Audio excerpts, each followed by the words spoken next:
পরম করুণাময় ও অসীম দয়ালু আল্লাহর নামে শুরু। In the name of Allah, the entirely merciful, the especially merciful. আপনি আপনার মহান পালনকর্তার নামের পবিত্রতা বর্ণনা করুন। Exalt the name of your Lord, the Most High, যিনি সৃষ্টি করেছেন ও সুবিন্যস্ত করেছেন, who created and proportioned, এবং যিনি সুপরিমিত করেছেন ও পথ প্রদর্শন করেছেন, and who destined and then guided, এবং যিনি তৃণাদি উৎপন্ন করেছেন, and who brings out the pasture অতঃপর করেছেন তাকে কালো আবর্জনা। and then makes it black stubble.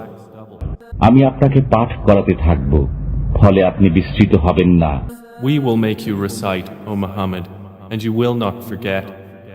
আল্লাহ যা ইচ্ছা করেন তা ব্যতীত নিশ্চয়ই তিনি জানেন প্রকাশ্য ও গোপন বিষয়।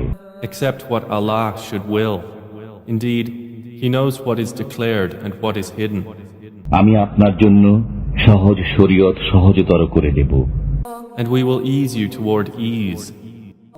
উপদেশ ফলপ্রসূ হলে উপদেশ দান করুন। So remind if the reminder should benefit. যে ভয় করে সে উপদেশ গ্রহণ করবে, He who fears Allah will be reminded. আর যে হতভাগা সে তা উপেক্ষা করবে। But the wretched one will avoid it. সে মহা অগ্নিতে প্রবেশ করবে, He who will enter and burn in the greatest fire. অতঃপর সেখানে সে মরবেও না, জীবিতও থাকবে না। Neither dying therein nor living.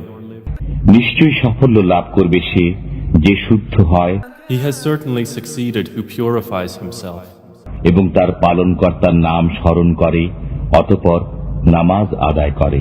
And mentions the name of his Lord and prays. বস্তুত তোমরা পার্থিব জীবনকে অগ্রাধিকার দাও, To prefer the worldly life, অথচ পরকালের জীবন উৎকৃষ্ট ও স্থায়ী। while the hereafter is better and more enduring. এটা লিখিত রয়েছে পূর্ববর্তী কিতাবসমূহে, Indeed, this is in the former scriptures, Ibrahim ও মুসার কিতাবসমূহে। the scriptures of Abraham and Moses.